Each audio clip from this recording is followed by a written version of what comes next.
Welcome friends, welcome to కారుణ్య సమూహం. ముందుగా మనందరి గురువు డాక్టర్ బ్రహ్మర్షి పితామహ పత్రిజీ గారికి, గురువులందరికీ, దివ్యాత్మ స్వరూపులకి, విశ్వానికి మన యొక్క ఆత్మ ప్రణామం తెలియజేసుకుంటూ మరి చక్కటి ఈరోజు మరి పత్రిజీ అందించినటువంటి అద్భుతమైన కాన్సెప్ట్స్ ని మరి ఈ యొక్క నూతన సంవత్సరంలో మరలా మనందరం కూడా చక్కగా రిమైండ్ చేసుకుంటున్నాము. అందులో భాగంగా మరి నిన్నటి రోజున మనము 7 బాడీస్ గురించి తెలుసుకున్నాము.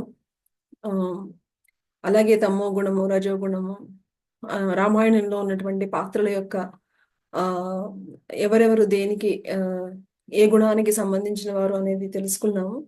సో ఇవన్నీ తెలుసుకోవడం వలన మనకి కూడా తెలుస్తుంది ఏంటి, మనము కూడా తమో గుణంలో ఉన్నామా, రజో గుణంలో ఉన్నామా, సాత్విక గుణంలో ఉన్నామా, ఎలాగో ఉన్నాము అనేది మనకు ఒక, అలాగే బాడీస్ గురించి తెలుసుకోవడం వలన మనకి ఏ విధంగా మన లోయర్ బాడీస్ ని ఎలాగ మనం బ్యాలెన్స్ చేసుకోవాలి, వాటిని ఎప్పుడు కూడా అలా అది ఆ 3 బాడీస్ ని మనం ఎప్పుడైతే సమస్థితిలో మనం ఉంచుకోగలిగినప్పుడే మనము హయ్యర్ బాడీస్ కి కనెక్ట్ అవ్వగలుగుతాము అనేది కూడా తెలుసుకున్నాము.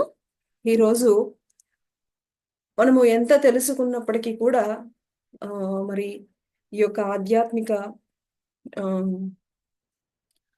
ఆ, సూత్రాలు సార్ అందించినవి మరి ఇప్పటికీ కూడా మనం ఇన్ని సంవత్సరాలు అయినప్పటికీ కూడా మనము మరి మన శ్వాసను గమనిస్తూ కూర్చున్నప్పుడు అప్పుడప్పుడు అటు ఇటు కదలాలని అనిపిస్తూ ఉంటుంది. ఆ మరి ఇప్పటికీ కూడా మనందరం కూడా వెంపర్లాడుతూనే ఉంటాం, గురువు గురువు గురువు అని. సార్ మనకి గురువు గురించి చాలా సింపుల్ గా చెప్పేశారు. గురువు బయట వాళ్ళు ఎంతమంది ఎంత ఇన్ఫర్మేషన్ ఇచ్చినప్పటికీ కూడా అది కేవలం మనకి ఇన్ఫర్మేషన్ మాత్రమే. ఎప్పుడైతే మనము మనము దాన్ని పూర్తిగా తెలుసుకుని మన అనుభవంలోకి తెలుసుకున్న మనము తెచ్చుకోగలిగినప్పుడే అది మన యొక్క జ్ఞానం అవుతుంది అని మరి ఎంతో చక్కగా మనందరికీ చెప్పారు సార్. కాబట్టి మనం ఎంత తెలుసుకున్నప్పటికీ కూడా ఎన్ని విన్నా ఫస్ట్ వినాలి, మనందరం కూడా వినగలిగితేనే దాని గురించి ప్రాక్టీస్ చేయాలనేటువంటి భావనలు మనకి కలుగుతాయి. కాబట్టి ఫస్ట్ విన్నా కూడా తర్వాత చేయవలసినంత కూడా మనమే. అసలైనటువంటి గురువు మరి ఎక్కడో లేరు, మీలోనే ఉన్నారు. మీ శ్వాసే గురువు. మీ యొక్క మనసు అటు ఇటు వెళ్ళిపోతూ ఉంటుంది. కానీ దాన్ని ఒక శిష్యుడిలాగా ఆ గురువు ముందు కూర్చోబెట్టాలి. మనసు అటు ఇటు ఆలోచనలు అటు ఇటు వెళ్ళిపోతూ ఉంటుంది. కానీ చివరికి దాన్ని మీ శ్వాస దగ్గరికి తీసుకురావాలి అని మరి మీ శ్వాసే గురువు, మీ మనస్సే శిష్యుడు అని మరి చెప్పారు. అంతేకాకుండా ఏదైనా సరే మనకి ఒకటి అలవాటు అవ్వాలి అంటే కనుక మనందరం చక్కగా నూతన మరలా ఇయర్ స్టార్టింగ్ లో ఉన్నాం. మరి ఏదైనా ఒక కొత్తది మన జీవితంలో మలుచుకోవాలి అంటే గనక మరి తప్పకుండా మనందరం దాన్ని కంటిన్యూస్ గా 40 డేస్ చేయగలగాలి మై ఫ్రెండ్స్. దాన్ని అందుకనే చూడండి, మనకి అయ్యప్ప మాల దీక్ష అయినా, ఆంజనేయ స్వామి దీక్ష అయినా, దేవి దీక్ష అయినా, ఇలా అన్ని కూడా 40 డేస్ మరి పెట్టడానికి కూడా కారణం ఏంటి అంటే ప్రతిదానికి ఒక రీజన్ ఉంటుంది. ఎప్పుడైతే మనము దాన్ని ఇంప్లిమెంట్ చేస్తామో అదే మన హ్యాబిట్ కింద ఆటోమేటిక్గా అయిపోతుంది మై డియర్ ఫ్రెండ్స్. అందుకనే మనము ఇనీషియల్ గా ఏదైనా ఒక కొత్త అలవాటుని, కొత్తగా జాయిన్ అయ్యే వాళ్ళు ధ్యానాన్ని అలవాటుగా చేసేసుకోవాలి అంటే ఒక 40 డేస్ ధ్యానం చేయడం. అంతేకాకుండా మనము ఈ యొక్క ఉదాహరణకి సింహావలోకనం రోజు మనల్ని మనం చెక్ చేసుకోవాలి అని అనుకుంటున్నాం. ఒక రోజు చెక్ చేసుకుని రెండో రోజు చెక్ చేసుకోకపోతే అది మనకి ఎలాగా తెలుస్తుంది? అందుకని ఏదైనా ఒక కొత్తది ఏదైనా మన జీవితంలో ఇంప్లిమెంట్ చేయాలి అంటే కనుక సీరియస్ గా, సిన్సియర్ గా మనం ఒక 40 డేస్ కంటిన్యూస్ గా చెయ్యాలి. దీన్నే మండల దీక్ష అని కూడా మరి సార్ మనకి చెప్పడం జరిగింది మై డియర్ ఫ్రెండ్స్. అలాగే ఈ విశ్వంలో ఏది అయినా కూడా మరి సహజంగానే జరుగుతూ ఉంటుంది. సహజంగానే అన్నీ జరుగుతూ ఉంటాయి. కాబట్టి ఏది మన ఈ శ్వాస మీద ధ్యాస కూడా మీరు ఎక్కడా కూడా కుంభకం అంటే లోపల బిగబట్టేయడాలు, వదలడాలు ఇలాంటి ఏమీ చేయకండి. సహజమైన, సరళమైన మీరు న్యాచురల్ గా మీ లోపలికి మీ శ్వాసను గమనించండి. సహజమైనటువంటి ప్రాణాయామం అదే ఆనాపానసతి అని మరొక క్లారిటీ కూడా మనకి సార్ చెప్పడం జరిగింది మై డియర్ ఫ్రెండ్స్. ఇలాగా మరి కూర్చున్నప్పుడు అనేక నొప్పులు వస్తూ ఉంటాయి. ఈ నొప్పులు ఇవన్నీ కూడా మరి ఆహ్, భరించగలగడమే తితీక్ష. అంటే ఇనీషియల్‌గా కొంత ప్రాసెస్ జరిగేటప్పుడు కూర్చోలేకుండా ఉండడం అన్నప్పుడు మనకెంతో మరి తితీక్ష, దాన్నే మరి శంకరాచార్యుల వారు తితీక్ష అన్నారు. అని మనకి అసలు ఈ యొక్క సత్యాలు ఏంటి? ఈ సత్యాలు ఏమిటి? అలాగే వాటిని మనము ఏమి సాధన చేయాలి? అలాగే మరి ఆచరణ ఏం చేయాలి? అని మనకి అతి అద్భుతమైనటువంటి జ్ఞానాన్ని ధ్యాన నవరత్నాలుగా మనకి పత్రి సార్ అందించారు మై డియర్ ఫ్రెండ్స్. ఇది మనం చాలా సార్లు మన స్పిరిచువల్ సొసైటీలో ఎప్పుడు వింటూనే ఉంటాం. అయినా కూడా ఇది మనం పూర్తిగా ఇది ఒకసారి వినేటువంటిది కాదు. అది మన జీవితంలో పూర్తిగా ఇక మన జీవితంలో అది ఒక భాగం కాబట్టి ఎప్పుడూ గూడా మనం మననం చేసుకుంటూనే ఉండాలి. అందులో ఫస్ట్ ఆధ్యాత్మిక సత్యాలు. అసలు సత్యాలు ఏమిటి అంటే గనక మరి ఫస్ట్‌దొచ్చేసి ఆత్మే పరబ్రహ్మ మై డియర్ ఫ్రెండ్స్. పరబ్రహ్మం అంటే మరి ఆహ్, ఎక్కడెక్కడో కాదు, మన మన అందరిలోనూ ఉన్నటువంటి ఆత్మే మరి ఈ ఈ ఈ విశ్వంలో ఉన్నదంతా కూడా మరి ఉన్నదంతా కూడా బ్రహ్మ పదార్థమే. అదే అదే అని చెప్పేసి మనము ఇప్పుడు ఆత్మ అన్ని జీవుల్లోనూ ఉంది అనుకుంటున్నాం. ఇది గూడా ఒకానొక స్థితి నుంచి అంటే మనకి 1000 సీడ్స్ ఆఫ్ జాయ్‌లో కూడా మనకి చెప్పడం జరిగింది. ఏంటి అంటే ఉన్నదంతా కూడా ఆత్మ యొక్క స్థితి ఏంటి అంటే ఎప్పుడు నిర్గుణము, నిరాకారము, ఎప్పుడు కూడా ఆనందమే మై డియర్ ఫ్రెండ్స్. అక్కడ ఏమీ లేవు, బాధలు లేవు, కష్టాలు లేవు, ఏమీ లేవు. అది అంతా కూడా మరి తనను తాను తెలుసుకోవడానికని చెప్పేసి మరి ఆ యొక్క శక్తిని మరి ఆహ్, కా మరి తను తెలుసుకోవడానికని చెప్పేసి మరి ఈ యొక్క అనేక చిన్న చిన్న బిందువుల్లాగా, ఆత్మల్లాగా అలాగా విభజించుకుంటూ కనిపించని లోకాల నుంచి కనిపించే లోకాల వరకు ఈ విధంగా సృష్టిలోకి ఈ యొక్క అనుభవాలను పొందడానికి రావడం జరిగిందని మనం అక్కడ కూడా తెలుసుకున్నాం మై డియర్ ఫ్రెండ్స్. సో, ఇక్కడ ఈ యొక్క మనం ఏదైతే ఆత్మ ఉన్నది, ఇప్పుడు ఏదైతే ఉందో అదే మొత్తానికి పరబ్రహ్మము అదే. ఆత్మే పరబ్రహ్మము. అలాగే రెండవది మనము దేవుడంటే ఎక్కడెక్కడో కాదు నాయనా, ప్రతి ఒక్కరిలో ఉన్నది ఆత్మే. ఆత్మే దేవుడు. దేవుడంటే ఇంకేది కాదు అని మరి సింప్లిఫై చేసి మరి జీవుడే దేవుడు. మీలో ఉన్నటువంటి ఆ యొక్క జీవుడు ఏదైతే జీవుడు అదే దేవుడు. దేవుడంటే మరెక్కడో కాదు. మనందరం కూడా దేవుళ్ళమే. మనందరిలోనూ ఉన్నది ఆ దివ్యత్వమే అని చెప్పి జీవుడే దేవుడు అని. అలాగే దేహమే దేవాలయం. మన దేహము. ఈ దేహం సరిగ్గా ఉంటేనే మనము ఆహ్, మరి మనం ఏదైనా చెయ్యాలి అన్నా, ఏం చేయాలన్నా కూడా దీన్ని పరిశుభ్రంగా చక్కగా ఉంచుకోవాలి. దీనికి కరెక్ట్‌గా మనం నీట్‌గా చక్కగా రోజు దానికి కావాల్సినటువంటి ఆహారాన్ని ఇస్తూ అన్నీ చక్కగా చూసుకోవాలి. సో, కేవలం అసలైనటువంటి దేహ మరి దేవాలయం మీ దేహమే అని చెప్పేసి ఈ యొక్క సత్యాలు ఫస్ట్ 3 యొక్క సత్యాలు మై డియర్ ఫ్రెండ్స్. ఆత్మే పరబ్రహ్మము, జీవుడే దేవుడు, దేహమే దేవాలయం. ఇవి సత్యాలు అయితే మరి మనం మనము సాధన చేయాల్సినయి. సాధనా ప్రకరణములు అని చెప్పేసి మన సాధన చేయవలసినయి శ్వాసే గురువు ఫస్ట్‌ది. ఫస్ట్ మనము సుఖమయ ప్రాణామాయము. మన శ్వాసను గమనించాలి. అలాగే ప్రతిరోజు కొంత సమయాన్ని కేటాయించాలి మై డియర్ ఫ్రెండ్స్. సమయం కేటాయించకుండా మనం ఎలాగా మరి ఆహ్, దే ఏది పొందాలన్నా కూడా జీవితంలో దానికంటూ కొంత సమయాన్ని కేటాయించగలగాలి. సో, సమయమే సాధన, సహనమే ప్రగతి. మరి కూర్చోవాలి అంటే కూడా అటు ఇటు కదులుతూ ఉంటుంది. ఆ పని, ఈ పని అని వెళ్ళిపోతూ ఉంటాం. సహనంగా ఉండాలి.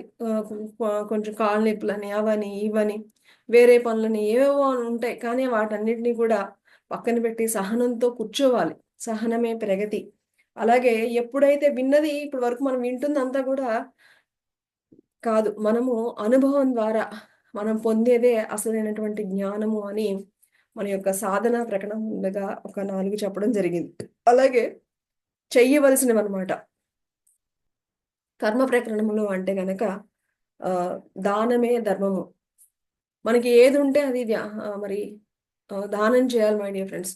మీకు వాక్‌శక్తి ఉంటే గనక చెప్పాలి. మీకు ఆర్థికంగా ఉంటే గనక మరి ఫండ్స్ డొనేట్ చేయాలి. మీలో ఏ శక్తి ఉంటే గనక అది ఇవ్వడం నేర్చుకోవాలన్నమాట. మన దానమే అదే మన యొక్క మరి ధర్మము. మరి ధర్మం చేస్తేనే మనం పుణ్యకర్మలను చేసి పుణ్యాన్ని మనం కూడగొట్టుకుంటాము అని చెప్పేసి మరి మనకి ఈ యొక్క కర్మ ప్రకరణములు అని చెప్పేసి ఇందులో 2గా విభజించడం జరిగింది మై డియర్ ఫ్రెండ్స్.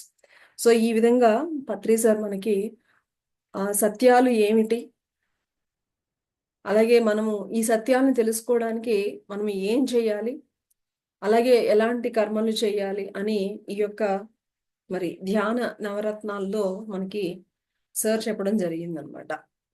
అలాగే ప్రతి ఒక్కరూ కూడా ఈ యొక్క ఆ, ఆధ్యాత్మిక సిద్ధాంతాలు తెలుసుకోవాలి. అసలు ఏమిటి, ఎక్కడి నుంచి వచ్చాము, ఏం జరుగుతుంది, ఎలాగ ఒక శైశవాత్మ ఒక పూర్ణాత్మగా ఎలాగ పరిణామం చెందుతుంది, ఉన్నవి 6 ఆధ్యాత్మిక 6 సత్యాలు అని కూడా మనకి చెప్పడం జరిగింది మై డియర్ ఫ్రెండ్స్.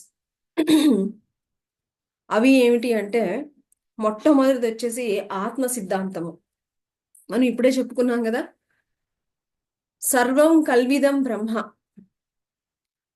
అలాగే మరి తత్వమసి, నువ్వు నేను అందరూ కూడా అదే, అందరిలోనూ ఉన్నది ఆ యొక్క ఆత్మ పదార్థమే. ఈ యొక్క ఆత్మే అనేక అనేక అనేక మరి విభజించుకుని అనేక అనుభవాలు పొందడానికి మరి అనేక రూపాలు అనేక లోకాలు ఇలాగా సృష్టించుకుని అనేక అనుభవాలు పొందడానికి అని చెప్పేసి వచ్చాం మనందరం కూడా. సో అందరిలోనూ ఉన్నది ఆత్మే అని అసలు ఆత్మ గురించి మరి ఆత్మ సిద్ధాంతం అనేది మొట్టమొదటి సిద్ధాంతం మై డియర్ ఫ్రెండ్స్. అలాగే అలాగే రెండవది వచ్చేసి పునర్జన్మ సిద్ధాంతం. ఈ పునర్జన్మ సిద్ధాంతం అంటే మనందరికీ కూడా తెలుసు. మరి ఒక జన్మ తర్వాత మరొక జన్మ, ఒకానొక శైశవాత్మ తిరిగి పూర్ణాత్మ అయ్యేంత వరకు కూడా ఇలాగా జన్మలు, కొన్ని జన్మల్లో మనందరం కూడా మరి ఖనిజ సామ్రాజ్యం నుంచి, వృక్ష సామ్రాజ్యం నుంచి, జంతు సామ్రాజ్యం నుంచి ఈ విధంగా మానవ సామ్రాజ్యంలోకి వచ్చిన తర్వాత కూడా తమో గుణంలో కొన్ని జన్మలు, రజో గుణంలో కొన్ని జన్మలు, సాత్విక గుణంలో కొన్ని జన్మలు, ఇలాగా అనేక అనేక జన్మలలో మనము ఎదుగుతూ ఉంటాం మై డియర్ ఫ్రెండ్స్. ఇలాగా అనేక జన్మలు తీసుకుంటూ మన యొక్క ప్రయాణం సాగుతూ ఉంటుందన్నమాట. సో దీన్నే పునర్జన్మ సిద్ధాంతము అని చాలా సింపుల్ గా మనకి చెప్పడం జరిగింది పత్రిజీ. అలాగే మూడవది వచ్చేసి అసలు ఈ జన్మలన్నీ ఎందుకు తీసుకుంటున్నామంటే గనక అభివృద్ధి కోసం మై డియర్ ఫ్రెండ్స్. ఈ పాయింట్ మనం మర్చిపోకూడదు. సో మనకి తెలిసినా తెలియకపోయినా కూడా ప్రతి జన్మలో కూడా ప్రతి ఆత్మ కూడా కొన్ని కొన్ని పాఠాలు నేర్చుకుంటూ ఉంటుంది. ఇవన్నీ దేనికోసము అంటే మన యొక్క ప్రగతి కోసమే అని ఎప్పుడు కూడా మనం పెట్టుకోవాలి. అలాగే మూడవది వచ్చేసి కర్మ సిద్ధాంతం.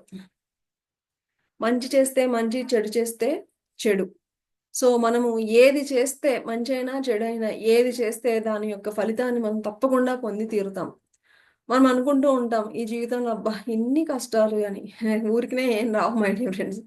గతంలో అజ్ఞానంలో ఉన్నప్పుడు ఎన్నో జన్మలు తెలియకుండా ఎన్నో తప్పులు చేసేసి ఉంటాం. ఆ పాఠాలు నేర్చుకోవడానికి అయి ఉండొచ్చు, what ever it maybe. So ఏది జరిగినా కూడా దాని వెనకాల ఒక కార్యకారణ సంబంధం అనేది తప్పకుండా ఉంటుందన్నమాట. సో ఈ కర్మ సిద్ధాంతం ద్వారానే మన జీవితం అంతా కూడా జరుగుతూ ఉంటుంది. అది మనకి తెలిసినా తెలియకపోయినా అది ఒక మన వెనకాల మన నీడ ఎలాగైతే వస్తూ ఉంటుందో అలాగా మన యొక్క చేసిన ప్రతి ఒక్క కర్మకి కూడా ఫలితం తప్పకుండా వస్తుంది మై డియర్ ఫ్రెండ్స్. అందుకనే భగవద్గీతలో కూడా శ్రీకృష్ణుల వారు మరి చేయడం వరకే నీ బాధ్యత నాయన, ఫలితాన్ని నువ్వు ఆశించలేవు అని చెప్తారు. ఎందుకంటే మనందరం కూడా ఇప్పుడు చేసినటువంటి పని ఇప్పుడు గురించి ఆలోచిస్తూ ఉంటాం. కానీ మన అనేక జన్మల్లో కొన్ని మూటగట్టుకుని వస్తాం అనమాట. సో ఒక ఫలితం వచ్చింది అంటే కనుక దాని వెనకాల ఎన్నో రీజన్స్ ఉంటాయి. సో గత జన్మల యొక్క అదంతా కూడా కలిపి మనకి కొన్ని కొన్ని అర్థం అవుతుంది. నేనేమీ తప్పు చేయలేదు, అయినా నాకెందుకు ఇలా జరుగుతుంది అని మనం ఎందుకంటే ఈ యొక్క మానవునిగా మనకి కేవలం ఈ యొక్క జన్మ మాత్రమే మనకి ఒకానొక మరి ఆధ్యాత్మిక జ్ఞానం లేనప్పుడు మన యొక్క పరిమితి ఈ జన్మ వరకే ఉంటుంది. కాబట్టి మనం ఊహించలేము మన యొక్క రిజల్ట్స్‌ని. అందుకని దాని యొక్క సంస్కారం మన గత జన్మల నుంచి గూడా ఉంటుంది కాబట్టి, సో, కర్మ సిద్ధాంతము అని మనం ఎప్పుడూ గూడా గుర్తుపెట్టుకోవాలి. అందుకనే మహానుభావులు 'షేక్స్‌పియర్' మనందరం గూడా ఈ భూమి మీద మరి ఇది ఒక నాటక రంగం అయితే గనక మనందరం కేవలం పాత్రలు పోషిస్తూ, ఎవరి పాత్రలు వారు పోషిస్తూ వెళ్ళిపోతూ ఉంటాము అని మరి మరి 'షేక్స్‌పియర్' చెప్పినటువంటి మాటలు గూడా మనం ఇక్కడ గుర్తు తెచ్చుకోవచ్చు మై డియర్ ఫ్రెండ్స్. అలాగే కొన్ని కర్మలు అనుభవించిన తర్వాత మరి అప్పుడు మనకి ఆహ్, తెలిసినా తెలియకపోయినా కూడా ఈ జన్మలో కొన్ని జన్మలు మనం తమోగుణంలో ఉన్నాము అంటే గనక, ఈ జన్మలో అయిపోయిన తర్వాత ఆటోమేటిక్‌గా మనం అప్‌డేట్ అయిపోయి రజోగుణంలోకి వెళ్ళడం అనేది ఆటోమేటిక్‌గా జరిగిపోతూ ఉంటుంది.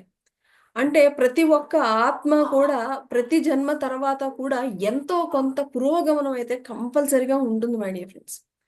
వాళ్ళకి ధ్యానం తెలిసినా, ఆధ్యాత్మిక జ్ఞానం ఉన్నా, లేకపోయినా వాళ్ళ యొక్క పురోగతి మాత్రము కంపల్సరీగా ఉంటుందన్నమాట. సో, ఈ విధంగా మన యొక్క ప్రతి జన్మలో కూడా మన యొక్క అభివృద్ధి ఉంటూనే ఉంటుంది. కానీ, ఎక్కడా కూడా మరి తగ్గడం అనేది ఉండదు మై డియర్ ఫ్రెండ్స్. దీన్నే ఏంటంటే పురోగమన సిద్ధాంతం అని మరి ఈ యొక్క 4వ సిద్ధాంతము పురోగమన సిద్ధాంతం. మరి ఇక్కడ ఇక్కడికొచ్చేసరికి మనకి ఓహో! మనం గత జన్మలు చాలా ఉన్నాయి. అలాగే ఇంకా ముందు గూడా చాలా జన్మలు అప్పుడు ఇక్కడ ఏదో చేశాము అనేటువంటి ఏదో అపరాధ భావన అలాంటివేమి ఉండవనమాట. ఇది ఇంక అర్థం చేసుకోగలిగితే గనక. అలాగా దీని తర్వాత మనకి అసలు ఇవన్నీ ఒక ఐడియా వచ్చిన తర్వాత ఇంకెప్పుడు గూడా మన యొక్క ప్రయత్నము ఎలా ఉంటుంది అంటే స్పీడ్‌గా ఎళ్దామని ఉంటుంది.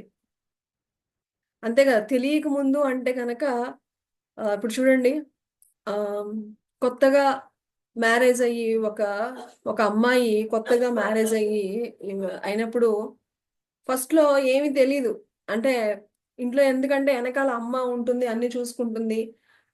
వెనకాల అన్నీ వెనకాల పంపిస్తూ ఉంటే చక్కగా బావుంటుంది. సో, స్లోగా ఉంటుంది కొంచెం. పెళ్లయిన తర్వాత అప్పుడు తను చేయవలసొచ్చినప్పుడు మామూలు చిన్న సింపుల్ కర్రీ చేయాలన్నా కూడా దానికి సెపరేట్‌గా మరి అన్నీ పక్కన పెట్టుకొని నెమ్మదిగా కట్ చేయడము, నెమ్మదిగా అన్నీ చేయడము. లేకపోతే గిన్నె పెట్టాలంటే చాలా స్లోగా పెట్టడము. ఇలాగా ఉంటుంది కదా! కొన్ని రోజులయిపోయిన తర్వాత ఏమవుతుంది? టప టప టప టపలాడిస్తుందింక. అవునా?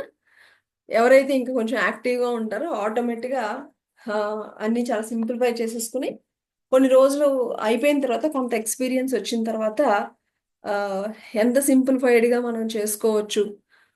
అని ఇంకా చక్కగా మనం ఆర్గనైజ్ చేసుకోవడము ఇలాగ అన్నీ జరుగుతూ ఉంటాయి కదా! అక్కడేమైంది? మన ఎప్పుడైతే ఈ యొక్క జన్మల గురించి ఇవన్నీ తెలుసుకున్న తర్వాత, ఓహో! ఏది చేస్తే అది నాకొస్తుందా? సో, అంతా నాలోనే ఉంది. I only create my own reality అని ఎప్పుడైతే ఈ యొక్క ఆధ్యాత్మిక జ్ఞానం వచ్చిందో, ఇక ఖాళీగా కూర్చోరు మై డియర్ ఫ్రెండ్స్. ఇప్పుడు చూడండి మనందరం కూడా ఎందుకు ప్రతిరోజు ఇంత టైం పెట్టుకుంటున్నాం? ప్రతిరోజు కంపల్సరీగా ఇన్ని గంటలు ధ్యానం అని ఎందుకు చేస్తున్నాం? ప్రతిరోజు ఒక ఒక అరగంటన్నా సరే చక్కగా మంచి బుక్స్ చదవాలని ఎందుకు అనుకుంటున్నాం? ఎందుకంటే మనం తెలుసుకున్నాం కాబట్టి, మన యొక్క అభివృద్ధి కోసం. అంటే అట్‌లీస్ట్ ఇక నుంచి అయినా సరే మన యొక్క జీవిత విధానంలో మార్పులు కలిగి మనము ఒక చక్కటి వేలో మనం వెళ్ళాలి అని చెప్పేసి మనము పెట్టుకోవడం ద్వారా ఇప్పుడు చూడండి మనకి ఎప్పుడైతే ఈ యొక్క జ్ఞానం వచ్చిన తర్వాత మన యొక్క కర్మలన్నీ మారిపోయాయా లేదా? ఇప్పుడు ఒకప్పుడు చికెను, మటను అన్నీ తినేవాళ్ళం. ఇప్పుడు మానేసాం గదా! సో, అక్కడ మన కర్మలు తగ్గిపోయాయి గదా! ఇక మాట మీద ఎరుక గురించి తెలుసుకున్నాం. ఇష్టం వచ్చినట్టు మాట్లాడడం మానేస్తున్నాం గదా! అలాగే ఇంకా మనకి తెలిసిన కొద్దీ ఏమైంది అంటే, మన యొక్క అనేక కర్మల నుంచి మనం బయటపడిపోతున్నాం మై డియర్ ఫ్రెండ్స్. సో, దీని మూలాన ఎప్పుడైతే ఇది తెలుసుకోక ముందు మన యొక్క స్పీడ్ ఒకలాగా ఉంటే గనక, ఇది తెలుసుకున్న తర్వాత ఎప్పుడైతే యోగ సిద్ధాంతంలోకి వచ్చిన తర్వాత, అంటే ఎవరికైతే ఈ యొక్క ధ్యానము తెలుస్తుందో వాళ్ళు ఈ యొక్క సిద్ధాంతంలోకి రావడం జరుగుతుంది మై డియర్ ఫ్రెండ్స్. సో ఇక్కడ మన యొక్క అభివృద్ధి అనేది ఇంకా మనము తెలుసుకున్నా తెలుసుకోకపోయినా కూడా మనకి ఎప్పుడు కూడా పురోగమనమే ఉంటుంది ఆత్మకి. కానీ ఎప్పుడైతే యోగ సిద్ధాంతంలోకి వచ్చామో అప్పుడు మనము ఇంకా స్పీడ్‌గా వెళ్తాం అనమాట. అంటే ఒక క్యాటలిస్ట్, ఇప్పుడు చూడండి, ఏదన్నా మామూలుగా ఏదైనా ఒక కెమికల్ రియాక్షన్ జరగాలంటే అందులో దానికి సంబంధించినటువంటి ఏదన్నా ఒక క్యాటలిస్ట్ దాన్ని ఏదన్నా ఏసినప్పుడు దాని యొక్క స్పీడ్ అనేది పెరుగుతూ ఉంటుంది. అలాగా మనకి ఎప్పుడైతే యోగ సిద్ధాంతంలోకి వచ్చామో మన యొక్క పురోగమనం అనేది ఇంకా స్పీడప్ అవుతుందనమాట. సో ఇది ఇది సో ఈ యోగ సిద్ధాంతం గురించి మనకి ఐదో సిద్ధాంతంగా సార్ మనకి చెప్పడం జరిగింది. అలాగే ఆరవది వచ్చేసాక మరి అనేక సిద్ధాంతం. ఎప్పుడైతే మనము ఈ యోగ సిద్ధాంతంలోకొచ్చారో, ఎప్పుడైతే ఈ యొక్క యోగి అయినప్పుడో, ఎప్పుడైతే మహాయోగి మరి పరమయోగులు, యోగీశ్వరులు అయినప్పుడు, అప్పుడు కేవలము ఈ యొక్క భూలోకమే కాదు, ఇంకా ధ్యానంలో కూర్చొని ఇంకా అనేక లోకాలు వెళ్ళడం, అనేక ఉన్నత ఉన్నటువంటి హయ్యర్ బీయింగ్స్‌తో కనెక్ట్ అవ్వడము, వాళ్ళతో మాట్లాడడము, వాళ్ళతో ఆ యొక్క జ్ఞానాన్ని తీసుకోవడము, ఇవన్నీ గూడా జరుగుతూ ఇంకా తెలుసుకుంటారు. ఒకానొక పరమ యోగులు ఇంకా అన్ని లోకాలకి వెళ్ళి చక్కగా అందరితోనూ అందరి యొక్క జ్ఞానాన్ని తీసుకొని, ఈ యొక్క విశ్వ రహస్యాలన్నీ తెలుసుకొని, ఆ! చక్కగా ఇంకా అనేకం అన్నమాట. ఇంకా ఇది ఒక్కటే కాదు నాయన, ఇంకా చాలా ఉంది అని మరి ఈ యొక్క అనంతమైనటువంటి విశ్వం గురించి ఎప్పుడైతే మరి ఇవన్నీ చూసినప్పుడు ఒక ఇది కేవలం ఒక లోకము, 10 లోకాలు, 20 లోకాలు కాదు, ఇన్ఫినిటీ అనంతము అని చెప్పేసి తెలుసుకోవడం అనేది జరుగుతుందనమాట. దీని గురించి చెప్పిన సిద్ధాంతమే అనేక సిద్ధాంతం మై డియర్ ఫ్రెండ్స్. ఇలాగా ఎప్పుడైతే ఇంకా ఇక్కడికొచ్చారు అంటే గనక ఇన్ని లోకాలు ఒకానొక శైశవాత్మగా ఉన్నప్పుడు ఎలా ఉంటుంది వాడి యొక్క స్థితి ఎలా ఉంటుంది మై డియర్ ఫ్రెండ్స్? ఏమీ తెలీదు. అసలేమీ తెలీదు. ఒకప్పటికి ఇంకా మనసు అనేది ఫార్మ్ అవ్వదు. అంత భావోద్వేగాలు ఏమీ ఉండవు. చాలా కూల్‌గా, చాలా అమాయకంగా ఉండడం అనేది జరుగుతుంది. ఒకానొక శైశవాత్మ యొక్క స్థితి అలాంటిది. ఎప్పుడైతే మనం ఎదుగుతూ అనేక జన్మలుగా ఎదుగుతూ ఇలాగా మరి అనేక లోకాలున్నాయని అనుభవపూర్వకంగా అన్నీ తెలుసుకోగలిగినప్పుడు, మరక్కడ ఒక పూర్ణాత్మగా ఎదగడం అనేది జరుగుతుందనమాట. ఇక ఆ స్థితికి వచ్చిన తర్వాత, ఇక ఎలాంటి జన్మ తీసుకోనవసరం లేదు. ఆ! ఈ విధంగా మనకి అసలు మనము ఎలా వచ్చాము? ఎలాగా మన యొక్క అభివృద్ధి జరుగుతుంది? ఎలాగ జన్మలు తీసుకుంటున్నాము? ఏది చేస్తే మన యొక్క జన్మలు స్పీడ్‌గా మనము మరి కంప్లీట్ చేసుకుంటాము? ఈ విశ్వంలో ఉన్నది అంతా గూడా ఎలా చూసుకున్న తర్వాత, ఇక పూర్ణాత్మగా అయిన తర్వాత, ఇక జన్మలనేవి ఉండవు అని చెప్పేసి, ఈ యొక్క మొత్తం ఈ విధంగా మనకి సారు మరి ఆధ్యాత్మిక శాస్త్రాన్ని ఈ విధంగా మరి చెప్పడం జరిగింది మై డియర్ ఫ్రెండ్స్. అయితే ఎవరికైతే ఇక్కడ మనసు పైన దీంతో పాటు మనసు మీద కంట్రోల్ ఎవరికైతే వచ్చిందో, ఎవరికైతే ఇక దుఃఖం ఇక ఎప్పుడైతే ఇవన్నీ తెలిసిన తర్వాత ఇక దుఃఖం ఎందుకు చెప్పండి మై డియర్ ఫ్రెండ్స్? ఇక దుఃఖం ఎందుకుంటుంది? మన జీవితం ఇలా ఉంది అంటే దానికి కారణం మనమే అని తెలుసు. వేరే వాళ్ళు తిడుతున్నారు అంటే దాని వెనకాల బ్యాక్‌గ్రౌండ్‌లో కూడా నువ్వు వేరే చేసావని తెలుసు. ఆ! ఇంకా ఆఫ్‌కోర్స్ ఎంత తెలిసినప్పటికీ కూడా ఆ మూమెంట్‌లో కొంతసేపు ఉన్నప్పటికీ కూడా నెమ్మదిగా పూర్తిగా చాలా అంటే ఇదంతా వన్ డేలో జరిగే ప్రాసెస్ కాదు మై డియర్ ఫ్రెండ్స్. నెమ్మదిగా మన యొక్క స్థితులు అనేవి మారుతూ ఉంటాయన్నమాట. ఎప్పుడైతే ఇలాగా పూర్తిగా దుఃఖమంటూ లేదు అని అనుకున్నప్పుడు, మనము ఇంకా అంటే పూర్తిగా మన యొక్క మనసు మీద మనకి కంట్రోల్ అది వచ్చినప్పుడు, మనం ఇంకా ఒక యోగి అయినట్లు కన్ఫర్మేషన్ అన్నమాట. హ్మ్. అలాగే ఎప్పుడైతే ఇంకా మరి దివ్య చక్షువుతో మరి అన్నీ చూడగలుగుతూ ఉన్నప్పుడు ఋషి అయినట్లు. అలాగే గత జన్మలన్నీ తెలుసుకున్నప్పుడు రాజర్షి అయినట్లు. అలాగే ఈ యొక్క విశ్వం యొక్క రహస్యాలన్నింటినీ కూడా మనము తెలుసుకోగలిగినప్పుడు మనము బ్రహ్మర్షులం అవడం అనేది జరుగుతుంది అనమాట. ఇంకా అక్కడికి వెళ్ళాక ఇంకా మనకి ఏమీ ఉండదు, ఇంకా అంతా తెలిసిపోయింది కదా. ఎందుకంటే ఈ విశ్వము యొక్క రహస్యాలు ఇవన్నీ మనకి తెలిసిపోయాయి కాబట్టి ఇంకా మొత్తం తెలిసిపోయినట్లే మై డియర్ ఫ్రెండ్స్. మరి చూడండి, బ్రహ్మర్షి అని ఇచ్చారు అంటే కనుక వాళ్ళకి ఏ టు జెడ్ అంటే ఒకానొక శైశవాత్మ నుంచి ఒకానొక పూర్ణాత్మ వరకు ఏదైతే ఉందో మరి అంతా ఎదిగి అంత ఈ విశ్వ రహస్యాలను కూడా తెలుసుకున్నప్పుడు వారిని బ్రహ్మర్షి అని అంటారు మై డియర్ ఫ్రెండ్స్. ఇది మనకి మరి ఎంతో జ్ఞానాన్ని చూసారా, ఎంత సింపుల్గా ఇచ్చారో మన పత్రి సార్. ఒకసారి మరి పత్రి సార్కి ఒకసారి గట్టిగా క్లాప్స్ మై డియర్ ఫ్రెండ్స్, ఒకసారి కృతజ్ఞత తెలుపుకుంటూ మరి ఈరోజు మన కాన్సెప్ట్స్ని ఈరోజు మనము ఇవి తెలుసుకున్నాము. ఆధ్యాత్మిక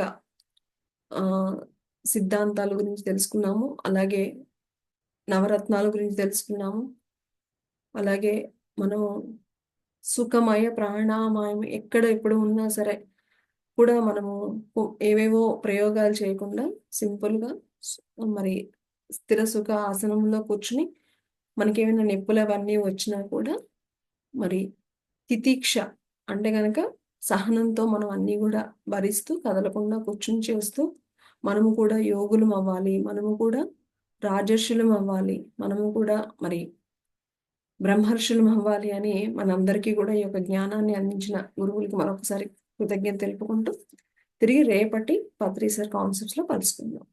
థ్యాంక్ యూ.